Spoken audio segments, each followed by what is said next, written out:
This is the X-Zone Broadcast Network, broadcasting worldwide on broadcast affiliates and satellite program providers, including CNN Broadcast Network, Sirius Satellite Network, Star Media, Good News Radio Network, Angel Broadcast Network, Wiki Broadcast Network, and WPBN TV. For more information on the X-Zone Broadcast Network, visit us at www.xzbn.net.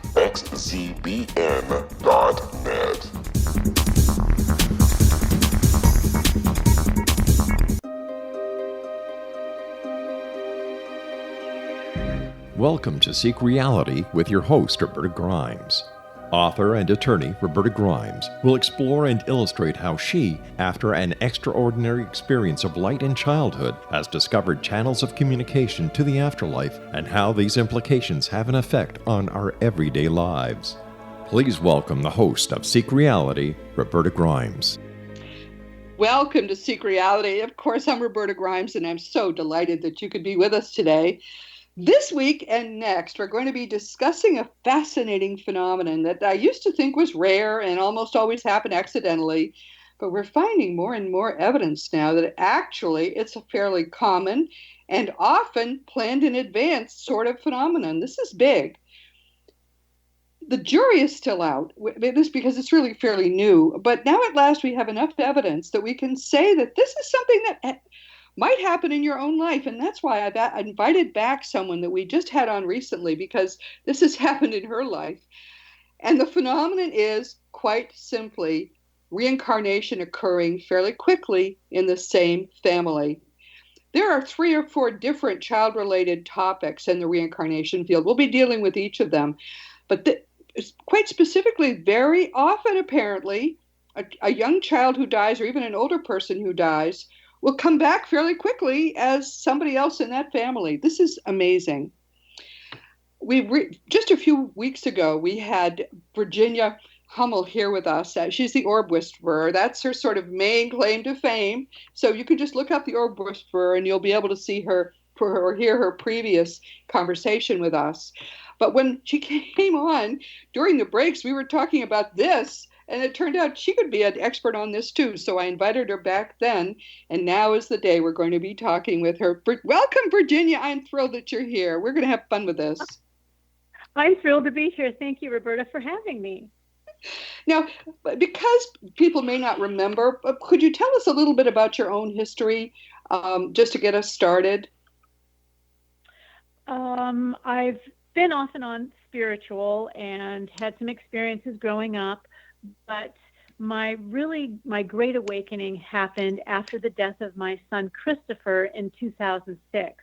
I was having all sorts of ADCs and very interesting ADCs with animals and birds and the lights flickering and people coming up and saying that they'd had contact with my son from the other side. And that led me into the orb phenomenon, taking photos. And most recently, I've discovered a photo of my son inside an orb, and that's on the cover of my new book. So that's kind of how I arrived here. But just tell us quickly what the name of your new book is. Is it out yet? Yes, it is. It's called Orbs and the Afterlife, Survival of the Soul. I'm very excited about it. I'll be kind of debuting it at the Afterlife conference that I'll be seeing you at in a few days. Yes, that's wonderful. Well, I'll look forward to that, and I look forward to getting your book, and then we'll have to have you back. You'll be one of our semi-regulars, dear.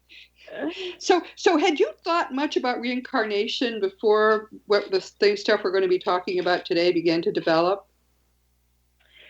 No, the only thing I can really remember as a child, I was about 8 years old, and I can remember standing in the driveway one summer day all by myself, and I just feel the heat of the asphalt beneath my sneakers and the smell of fresh mowed grass. And as I stood there, I looked up at the sky, and I had this sudden feeling that I had been set adrift, abandoned somehow, and I just knew that I wasn't from here, meaning from this earthly dimension. And I pinched my skin and I thought, how did I get to be me?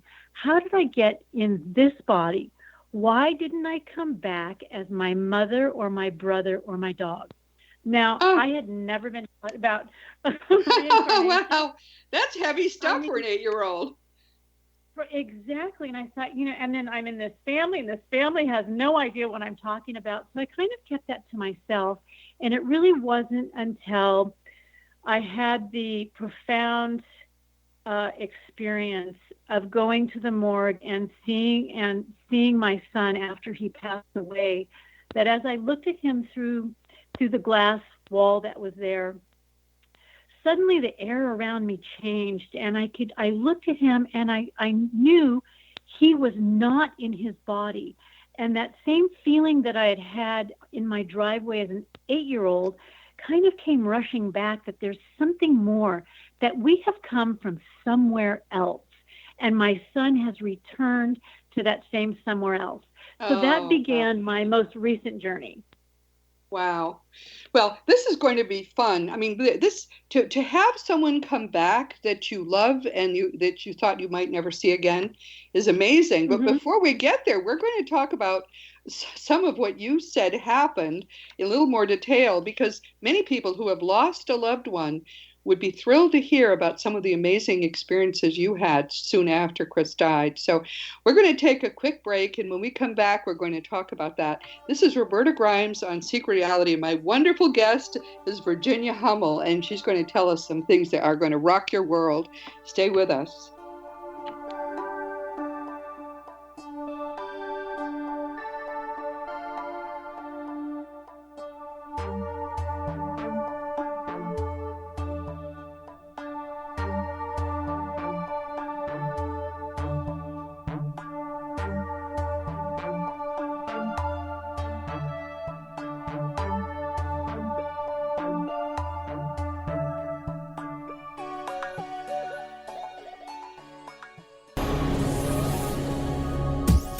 This is the X-Zone Broadcast Network, broadcasting worldwide on broadcast affiliates and satellite program providers, including CNN Broadcast Network, Sirius Satellite Network, Star Media, Good News Radio Network, Angel Broadcast Network, Wiki Broadcast Network, and WPBN TV. For more information on the X-Zone Broadcast Network, visit us at www.xzbn.net.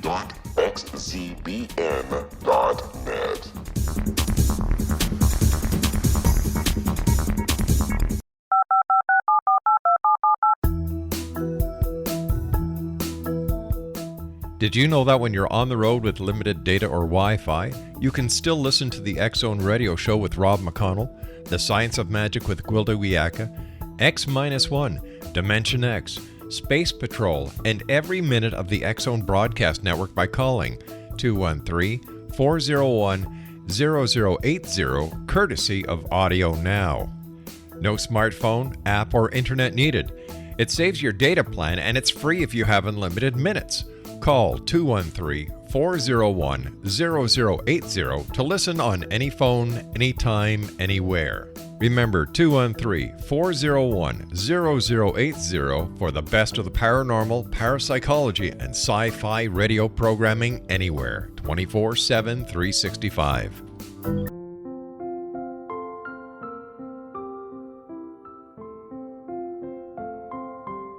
I am Dr. Carl O'Helvey, founder, president of a new cancer foundation focusing on evidence-based physical, mental, and spiritual interventions, including natural cancer cures, prayer, meditation, affirmations, nutrition, and other related holistic cancer prevention and cure modalities.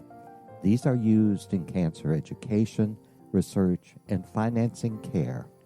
I ask for your help to continue this important work by donating at www.holisticcancerfoundation.com.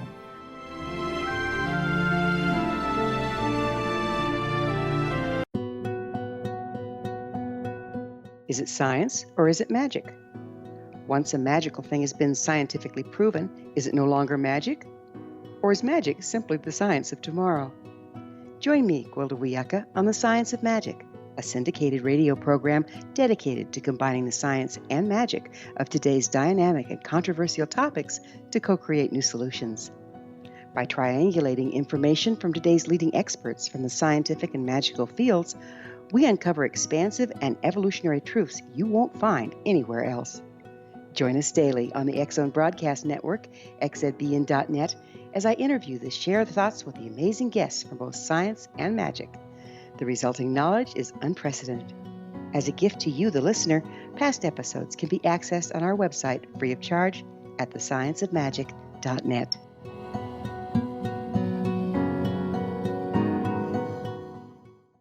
Little children aren't the only ones afraid of the dark. Millions of soldiers return from war zones with PTSD, anger, frustration, fear, and loneliness, much of which surfaces during the darkness of the night. You have the chance to change the lives of these American heroes. Songs and Stories for Soldiers.us provides free MP3 players for these men and women. With a list of 3 million songs in 16 different styles, 100,000 audiobooks, and 30,000 old-time radio programs, every veteran can find something to soothe and comfort them at no cost. All our players contain an 8-hour audio program designed to help veterans fall asleep. With 1,500 plus vets now participating, it's our goal to deliver 10,000 audio players this year. Go to our website at songsandstoriesforsoldiers.us. Help us help a veteran make it through the night.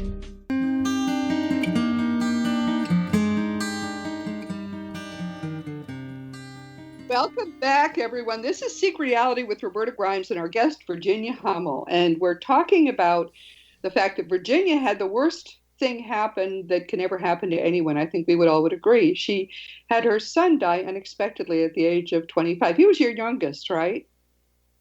No, he was my youngest son. I have an older son and 2 younger daughters. I get it. Well, I just want you to know, if you ever saw Virginia, you'd be amazed she had adult children. So the fact that this happened sometime back kind of floors me, Virginia. You are so beautiful. All right, so you say that Chris's death helped you experience a series of, and this is a quote, spontaneous spiritual events that help transform your grief and help you find a place of balance and joy. Now, balance and joy is not the first thing people would think about when they lose a child. What brought you to that place? What were a few of those events that brought you there?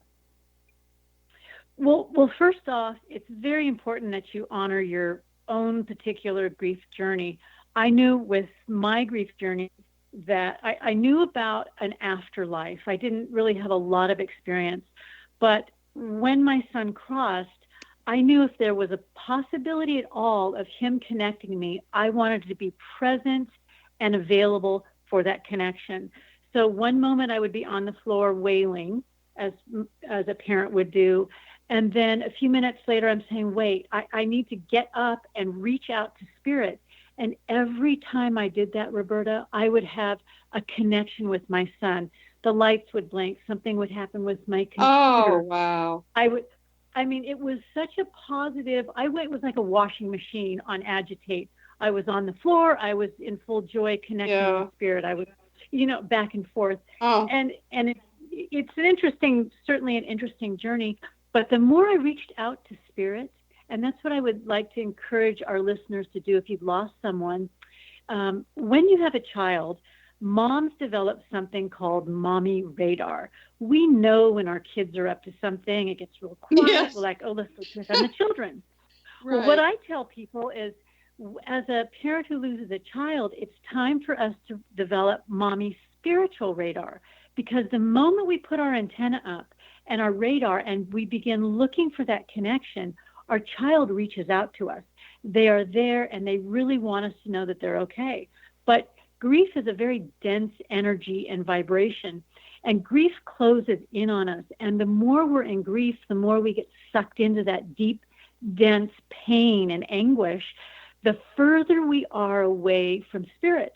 So if we can kind of, flip-flop back and forth, honor our grief and be there and cry when we need to cry, but when we're not crying, to turn around and reach out.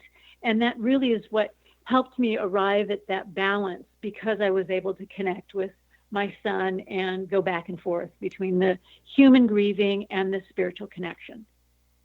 Wow, that's well said. So you do some work with grieving parents, right? That's part of what you do. Yes, yes, and but what I have discovered in my own journey and in trying to help others, I feel I've very much healed and moved forward from my son's death. You know, a memory without the emotional charge is wisdom, and it's a really wonderful place when we can be able to think of our child and smile and enjoy life and not have to be overwrought with the pain and the visions of their death and the sadness that comes with that. So, Wow. um, Did you just say a memory without the emotional charge is wisdom? That yes, is really yes. profound. Well, thank you, but I borrowed that. I did borrow that, but it's very, very true. And we can arrive at this place of balance, and begin to, move forward in our life and live and enjoy things, because I have other children, and it wouldn't be fair, in my personal opinion, it's not fair for me to remain in this state of deep grief and deprive them of a parent, because I'm Yeah, their parent too, and a full life. absolutely.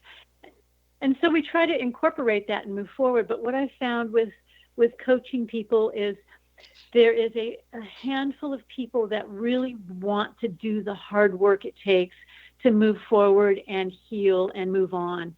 So many people are caught in their grief, and it is very difficult. So, we just have to honor that journey. But I would just like to say to our listeners, if you've lost someone, there is a way to connect. Spirit is right there, and they truly want you to know that they're okay, and They're that fine. then it's okay for us to move forward, yes, and to live, and not remain in that deep pain. So we're going to be talking about reincarnation today. And I just like to briefly explain what we have always known reincarnation to be. Yes, it does happen. Yes, we all live many lives. And what happens is that I think I probably ought to do a whole segment on reincarnation because it's more complicated than I'm going to say now. But essentially, we live repeatedly, and each of those lives is planned ahead of time. We plan the life to come with the people who will be significant in that life, including spouses and people like that, and with our guides and their guides, and we plan out a life, and then we enter that life. And everybody who is here, every newborn child is a very old soul. It's amazing how this works.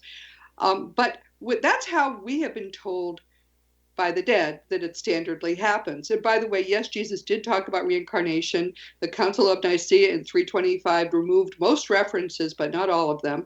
And so this is just plain vanilla reincarnation. This is what we know. But you began to suspect something different was happening in your family. Can you begin to talk about that? Well, I would like to really quickly give you a little backstory that the day my son Christopher was born and I held him in my arms, I knew this intuitive knowing that he would cross before I did. I knew it. Oh, I did wow. not have that feeling with my other three children, but I held my breath every day of Chris's life as a teen. I didn't tell anybody about that feeling, but it was just this knowing. And as a Oh, teenager, wow. he came to me and told me he knew when and how he was going to die, and I begged him to tell me, and he didn't. A few years later, he said, "Mom, I'm going to die when I'm 52." Well, he died when he was 25, and about 6 months after his death, Oh, I remembered that conversation and right. saw those numbers switch themselves. The night of Oh, his death, I climbed in bed early. I'm a workaholic, and as I was laying there, I thought to myself, here I am taking a break, and my son is laying dead in a ditch somewhere. And I thought, oh my oh, gosh, why did I think that? oh my What? goodness. Don't think that. Well, about 6 hours later, that's exactly what happened. He had a motorcycle accident and ended up crashing through a fence. And I saw the coroner's photographs, and it was as if he was sound asleep, just laying in a ditch. There was, no blood or anything. It was just like if he just gone to sleep. And Yeah. I asked myself, as a grieving parent, um, where does this information come from? There's something else here. So Yes. that's really what took me on my journey. So as we move forward, my daughter Kristen and my son Chris were very close, and she was devastated when he died.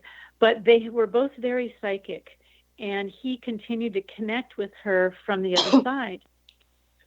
Well, he told her that he was going to come back through her.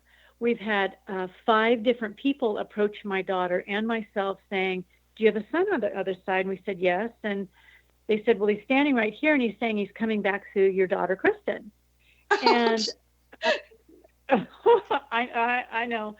So I just sat back and said, "Okay, well, that's really interesting. Let's see what unfolds." So needless to say, Brooklyn is born. And when was this? When was she born? Brooklyn was born 2012, in July 2012. Okay.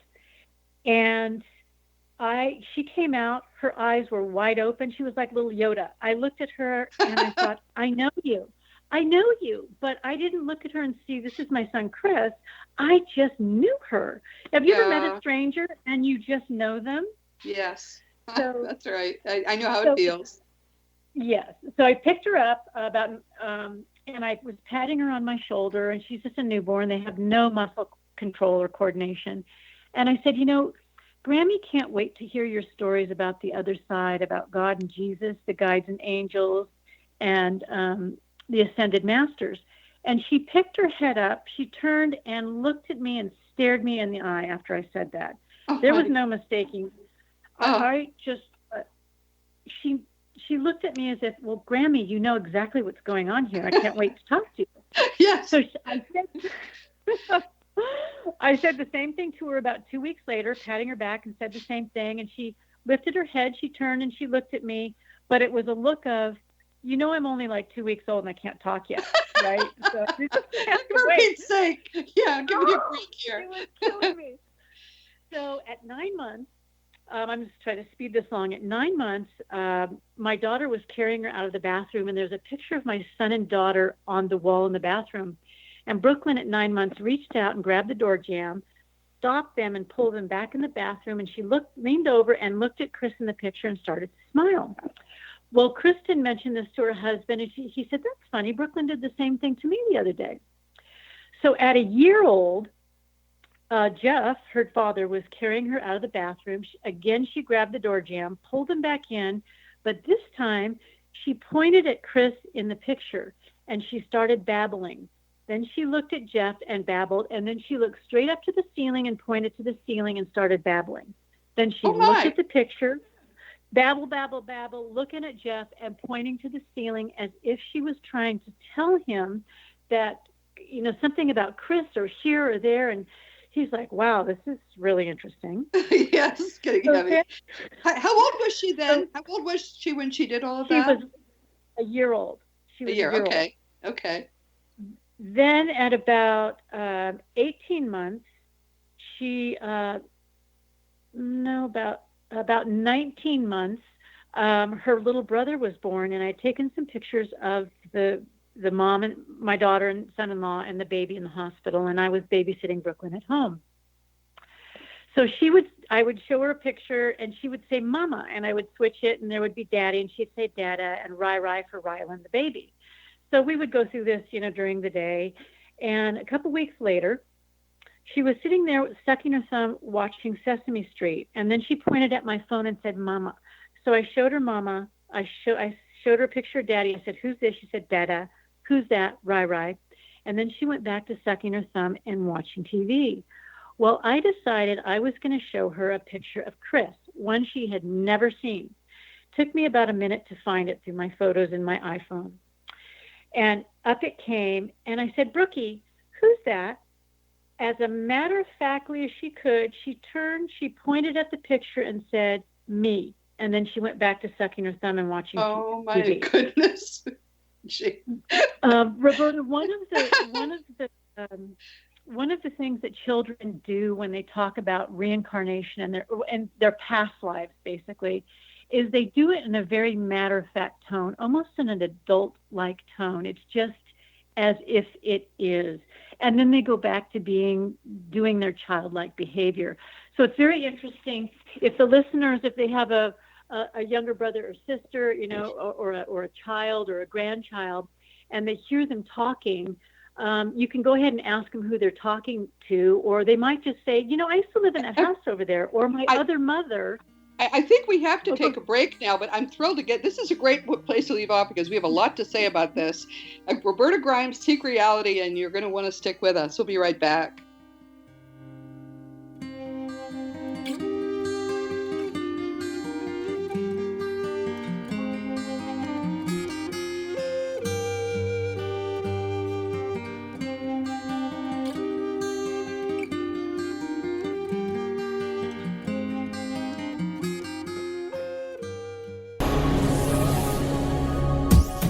This is the X-Zone Broadcast Network, broadcasting worldwide on broadcast affiliates and satellite program providers, including CNN Broadcast Network, Sirius Satellite Network, Star Media, Good News Radio Network, Angel Broadcast Network, Wiki Broadcast Network, and WPBN TV. For more information on the X-Zone Broadcast Network, visit us at www.xzbn.net.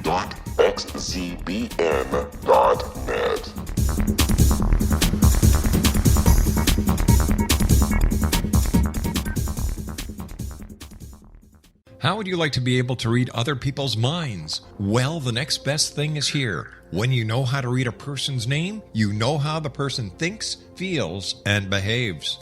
Each letter in our name holds a key to unlock our true essence. Our name contains both our gifts and challenges in this lifetime. Mnemology science discovers personality secrets hidden in the placement of the letters of our names, including the first and last impression people remember about us. Sharon shows us how to interpret the arrangement of letters as outlined in her book, Know the Name, Know the Person. Sharon Lynn Wyeth created mnemology science after 18 years of research and testing her theories, and has supported thousands of people around the world in understanding themselves and others better. You'll enjoy Sharon's unique teachings as she shares her system to learn the gifts behind your given birth name. Even if you don't like your birth name, there are jewels in this book. If you're thinking of changing your name, ready to name your child, or wanting to get along better with others, this is the book for you. If you'd like to improve your relationships and change your life for the better, get the book today, Know the Name, Know the Person, or visit www.knowthename.com. That's www.knowthename.com.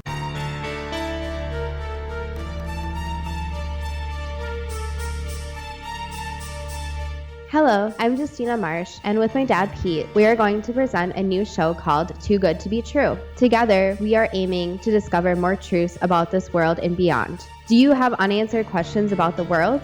Do you ever wonder about aliens, conspiracy theories, or the universe? There are many shows discussing subjects such as pyramids or UFOs, but we want to relay this information based on our own research, including from spiritual means. Hopefully, listeners will be helped with their own beliefs and will appreciate the psychic insights that add to the previous research and information. We both look forward to sharing this insight and beginning this journey with our listeners. Visit xzbn.net for more information about when to listen.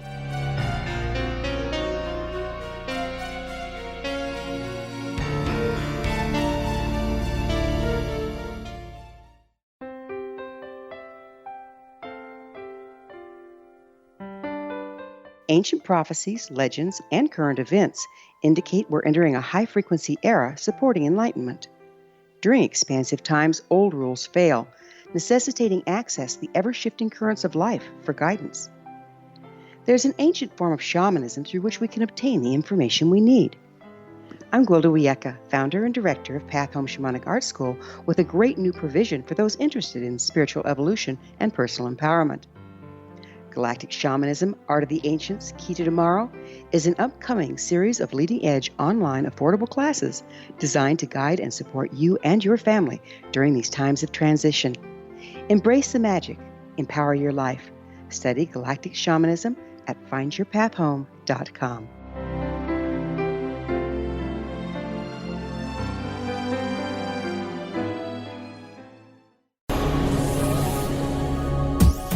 This is the X-Zone Broadcast Network, broadcasting worldwide on broadcast affiliates and satellite program providers, including CNN Broadcast Network, Sirius Satellite Network, Star Media, Good News Radio Network, Angel Broadcast Network, Wiki Broadcast Network, and WPBN TV. For more information on the X Zone Broadcast Network, visit us at www.xzbn.net.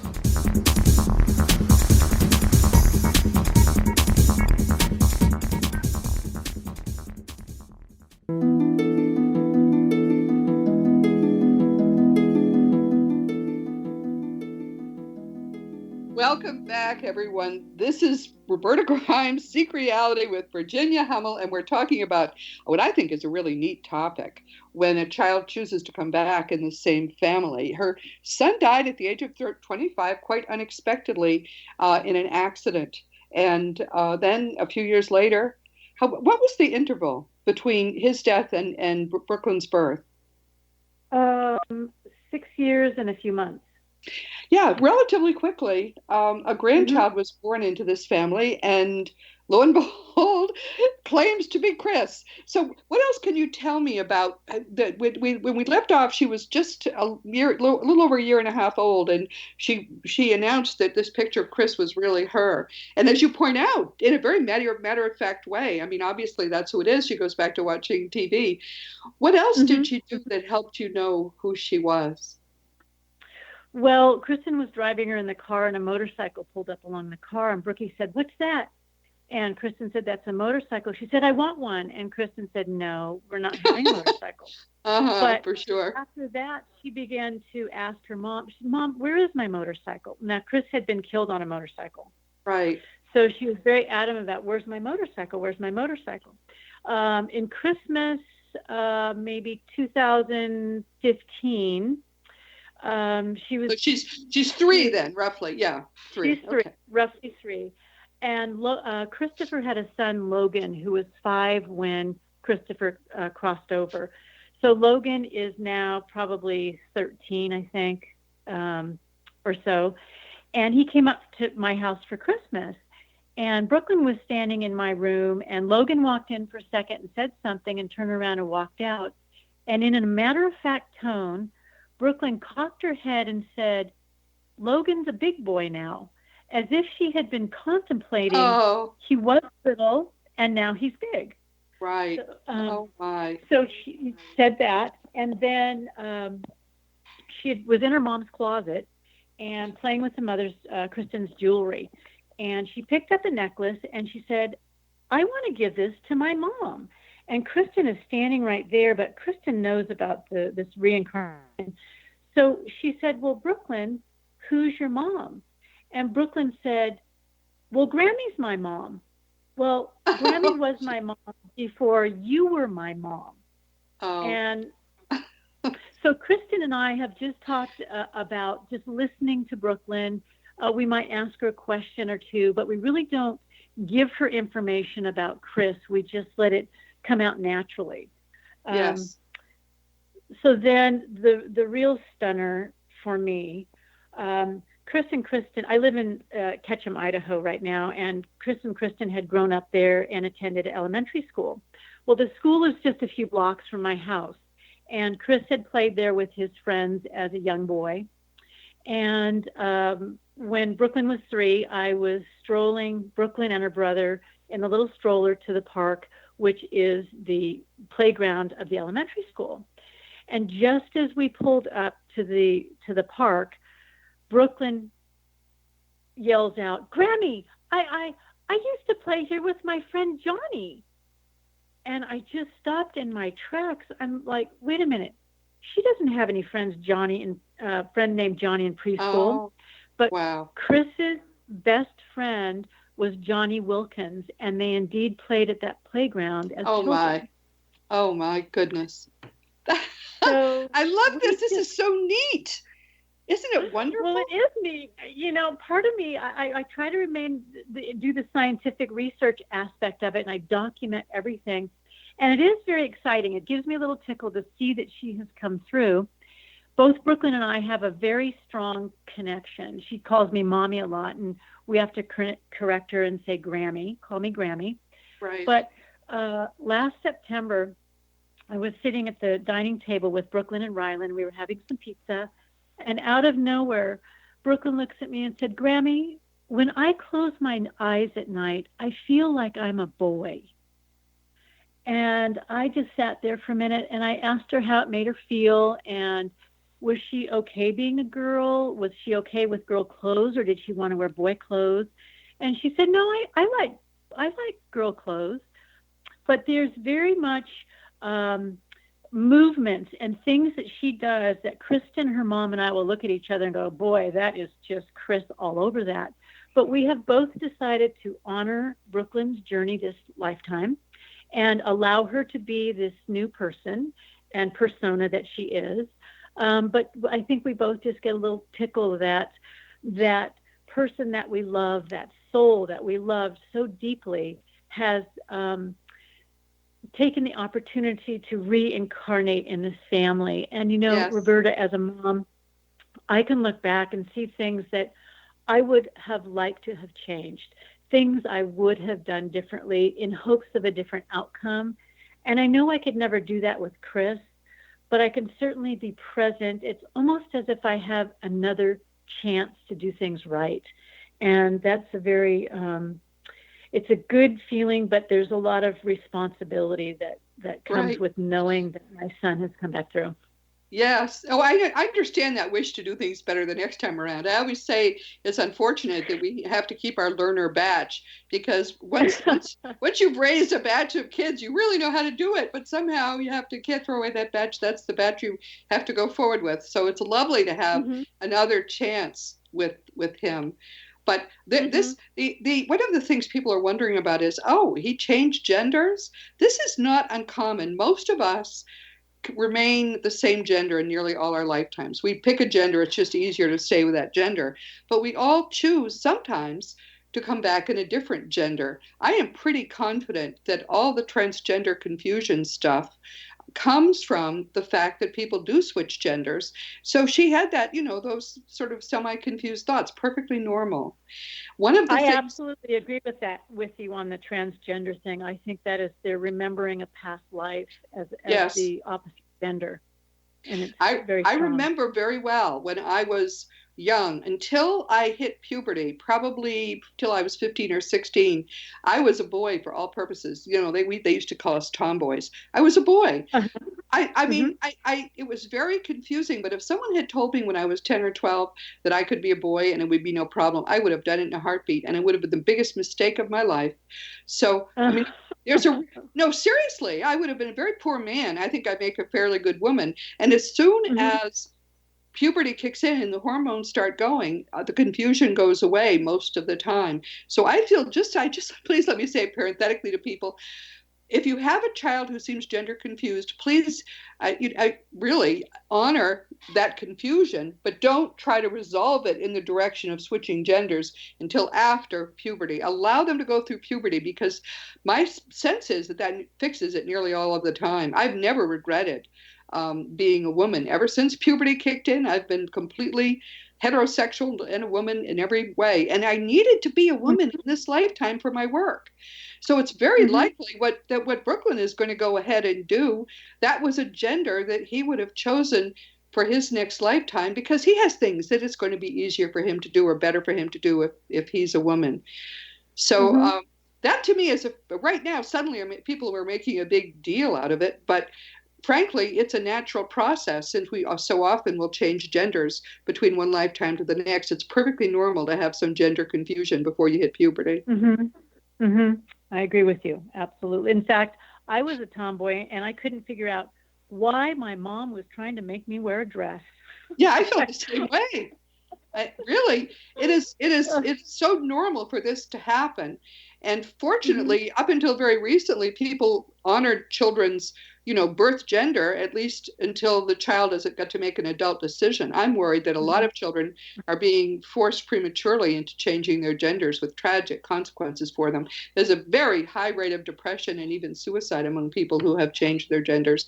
We ought to look at that before we do anything, that's irrevocable to a child. Anyway, so let's go on. After we've talked about, that's just a little thought that I really try to share as much as I can, because I just don't want other children to be harmed by this. So she's 5 now, Brooklyn is, right? yes. And does she still talk about Chris, or has that faded? She's never really said, I'm Chris. It's just the little things. Again, she talks about, she's mentioned this 3 times. I feel like I'm a boy. I feel like I'm a boy. Yes. And when I see her, she just doesn't want me to leave. She wants to go with me and be with me. There's this very strong bond that I don't have with Ryland on a soul level. So I'm just kind of watching and listening. I think it's really important for parents and caregivers, grandparents, that if they're around a child that is talking about, I used to live here or there, or where's my other house, or instead of ignoring it or thinking that they've watched something on TV, to really just take that moment to ask some prescient questions that may help to clear the way for the child to move forward in this life. But a lot of times we don't honor what these children are saying. They can be in the next room talking to grandmother who passed over, and because we can't see them, it doesn't mean that they're not there. And I think it's incumbent on parents to learn that to acknowledge that there's a spirit world, and that children are still very much connected and can see through the veil of the other side. And I think it'll help. It will help clear their confusion and our confusion if we can have more of an open dialogue, and people aren't afraid to talk about what's happening, because many times too, children will say, there's a man in my room and I'm scared, I don't want to be in there. And instead of saying, oh, you watched something on TV, or the boogeyman's gone, you're just making it up, go get in bed, to really be open with that child and supportive, and maybe ask questions. What does he look like? Get out the family album. Maybe it's grandpa visiting and the child doesn't know this person, so they're the stranger and they're afraid of them. I think there's a lot of things that parents can do to help children move forward in their transition from spirit and into the young child's body as they grow and get grounded into this third dimension. I think that is such important information. All children had come in with some memories. I believe that's true. I believe at least virtually all children. They may or may not ever express them to you, and these memories tend to fade within the first couple of years of life. So very often parents aren't aware, but sometimes a child will say something that just doesn't make sense. And what we do in the West is we say, oh, you don't mean that, or oh, that's not, or you're making that up, or it's an imagination or something. Western parents seem to be afraid that there's something wrong with their child if the child expresses the kinds of thoughts that you just talked about, Virginia. And that's tragic for the child, because it's not supportive. If the child says something, I think we need to honor that the child believes it's true. Whether or not it really is less important than what the child believes.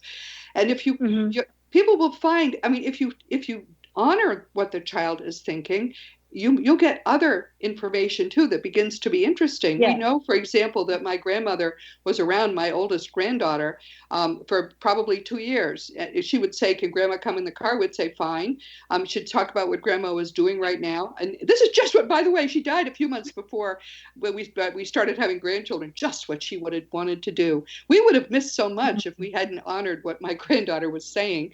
When we come back, we're going to talk a little more about this and how to help our children to make the best possible transition into this lifetime. Meanwhile, Roberta Grimes' Seek Reality will be right back.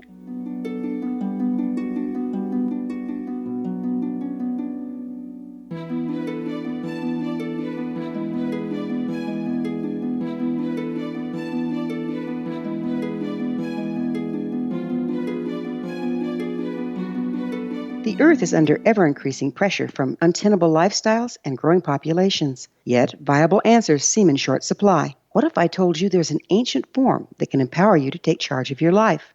What if your entire family could be enfolded and supported by life itself, finding safe passage through challenging times? I'm Gwilda Wiyaka, founder and director of Path Home Shamanic Art School, with great news: an upcoming series of leading-edge online affordable classes based in an ancient form of shamanism, easily learned and used by your entire family. Galactic Shamanism, Art of the Ancients, Key to Tomorrow are a series of online adult and children's lessons instructing your entire family on natural law, how to cooperate with and be supported by the powers of the universe. Visit findyourpathhome.com to find these unique and powerful classes.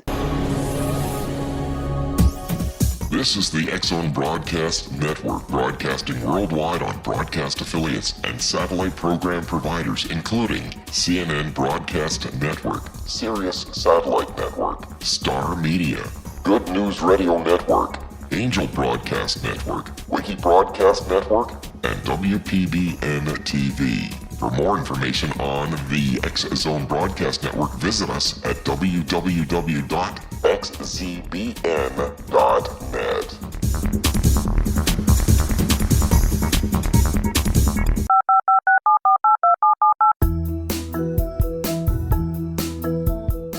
Did you know that when you're on the road with limited data or Wi-Fi, you can still listen to the X-Zone Radio Show with Rob McConnell, The Science of Magic with Gwilda Wiyaka, X-1, Dimension X, Space Patrol, and every minute of the X-Zone Broadcast Network by calling 213-401-0080, courtesy of Audio Now.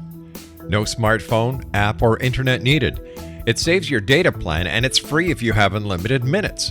Call 213-401-0080 to listen on any phone, anytime, anywhere. Remember 213-401-0080 for the best of the paranormal, parapsychology, and sci-fi radio programming anywhere, 24/7, 365.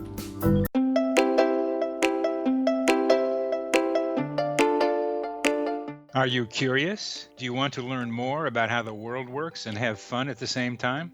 Study coincidences with me, Dr. Bernie Beitman, MD, on my Connecting with Coincidence radio show, here on the XZBN network.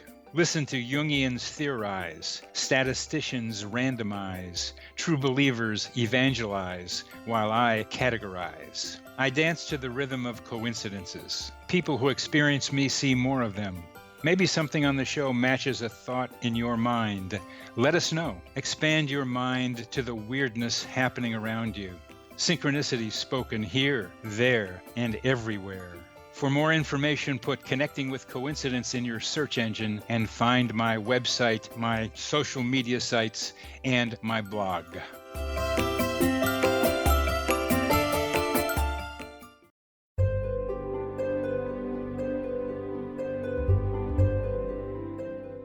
What is truth? Historically, we viewed things as either being true or false. Now, as we enter a more expansive era, we find the question is not, is it true, but rather, how true is it? I'm Gwilda Wiyaka, host of The Science of Magic Radio, a syndicated, internationally broadcast radio program dedicated to uncovering this ever-expanding truth. Join me daily on the X-Zone Broadcast Network, xzbn.net, as I interview today's leading experts from the fields of science and magic to uncover the hidden truth between the lines drawn in the sand. What we unearth in our discussions is not only amazing, but totally unprecedented. You won't want to miss a single episode. In service to our listeners, past episodes can always be found on our website with our compliments at thescienceofmagic.net.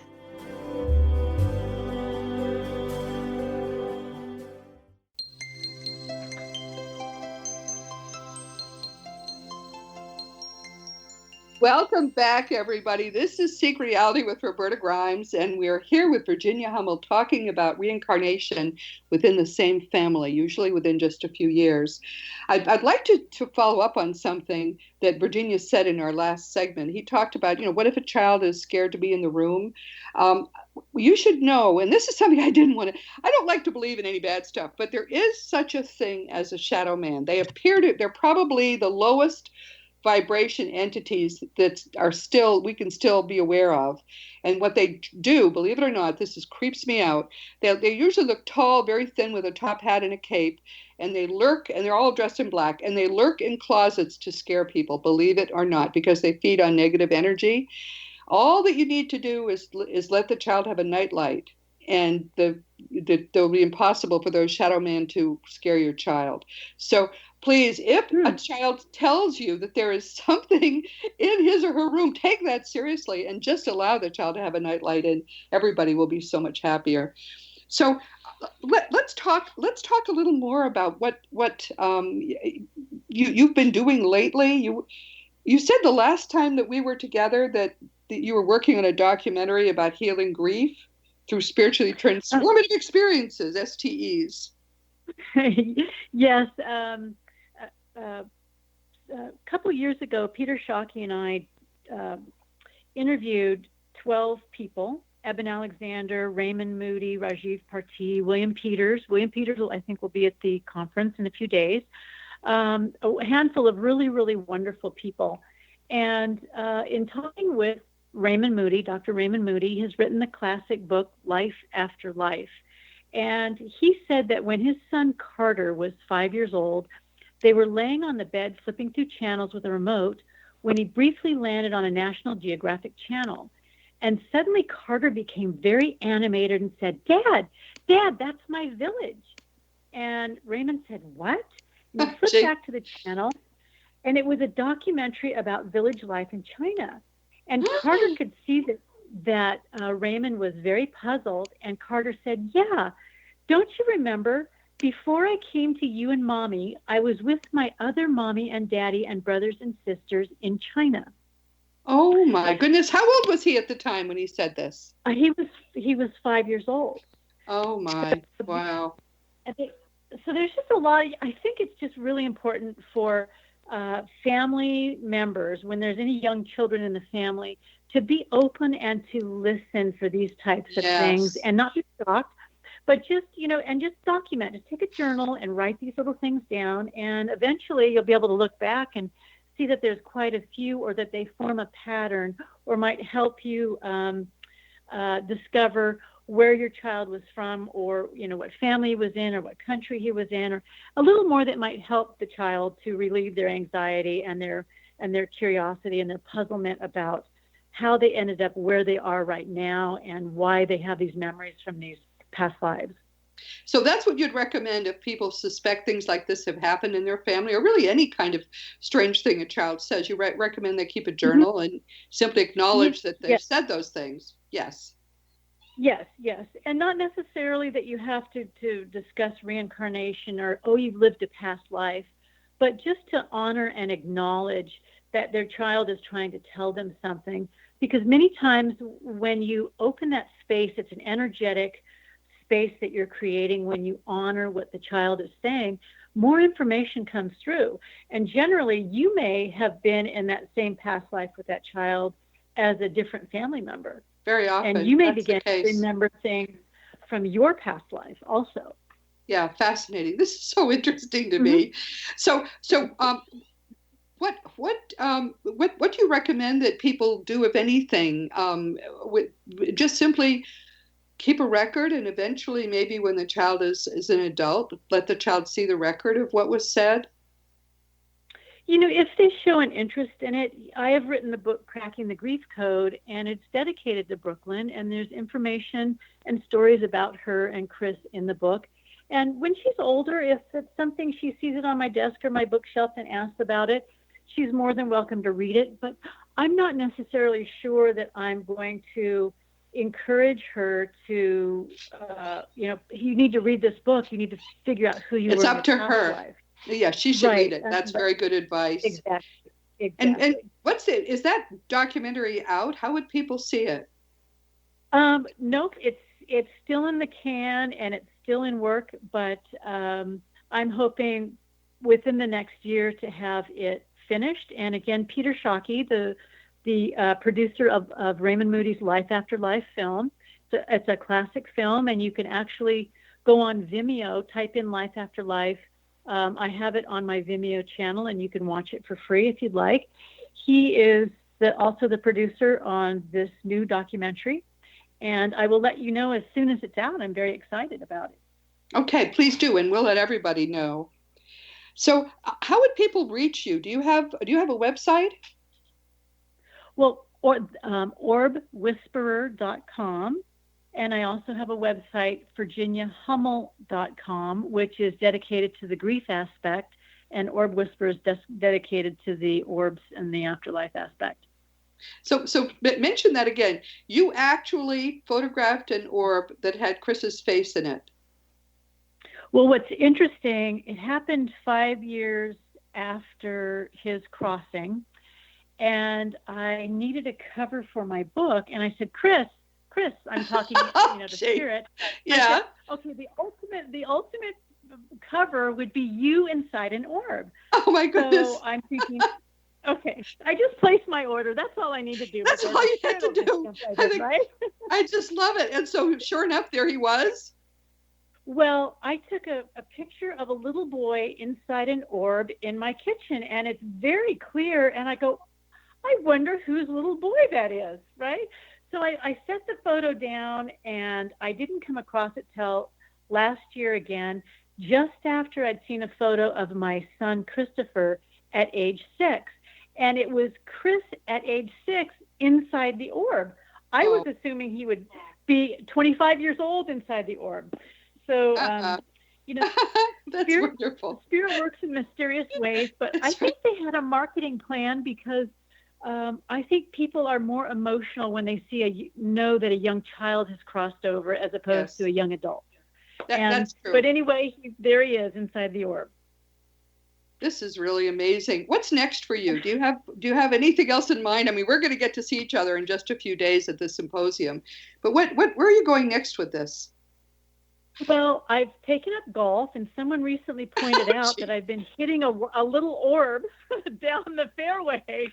And I said, the beauty about that little orb is they all come in colors, and there's multicolored golf balls.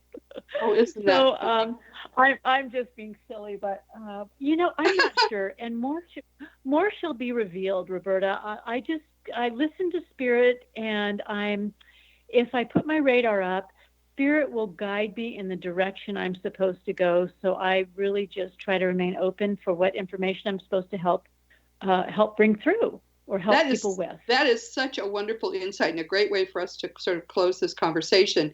Everyone, please listen to Spirit. Everything I have ever done in this work has not been initiated by me. It has been initiated by Spirit. And if you're listening, and if you want to do this kind of work, believe me, there's room for all of us in it. I'm so glad that we've been able to talk today, Virginia. Thank you. We'll have you come back again when your next book is ready, and maybe again when the film comes out. I really enjoy our conversations. So I do too. Thank you. So I'll hug you in just a few days. And this has been lovely. And everyone, meanwhile, as you know, this has been Seek Reality with Roberta Grimes, and I'm really glad you've been with us. Please never forget that you are a powerful, eternal being. You never began and you never will end. And when you fully grasp all the implications of that fact, it's going to make your life wonderful. Next week, our guest will be Dr. Erlander Haraldson. He was last on Seek Reality several months ago to talk about his epic 1977 book with Carlos Osis. It's called At the Hour of Death. Theirs is still the definitive scientific study of deathbed visions. It's really tragic this book is not better known, but again, At the Hour of Death, Dr. Erlander Haraldson. Please read it if you can. But frankly, this now is great, but he's done a new book, and his new book is right in the field we're talking about now. It's on the subject of reincarnation and childhood, and he's written it again with a co-author. I've just begun to read this book. I can't wait to talk with him about it next week. It's called I Saw a Light and Came Here, which is the kind of thing the kids say when they're reincarnated directly without going to the afterlife. You're going to love this man. He is forever breaking new ground. Please join us. And of course, this week our guest for the second time has been Virginia Hummel, who's better known as the Orb Whisperer, but who is now kind of an expert in the area of children reincarnating in the same family. Please just be open with your heart to what very young children say. Don't tell them they shouldn't talk about these things or they're imagining them, because each child is an eternal being and they come here rich in history And if we acknowledge it and allow them to talk, it won't make them weird. Instead, it will help them feel ennobled. It'll help them feel justified. It'll make the world make sense to them, so that the kindest possible thing you can do is to listen to what your little children, tiny children, when they first start talking and up to the age of 4 or 5, listen to what they tell you about what they're seeing, what they're thinking. Try to understand their private world. You will be forever glad that you did. Meanwhile, this has been Seek Reality with Roberta Grimes. Please enjoy and make the most of this coming week in our one reality, knowing, always knowing, that you are a powerful, eternal being, and you in particular are infinitely loved.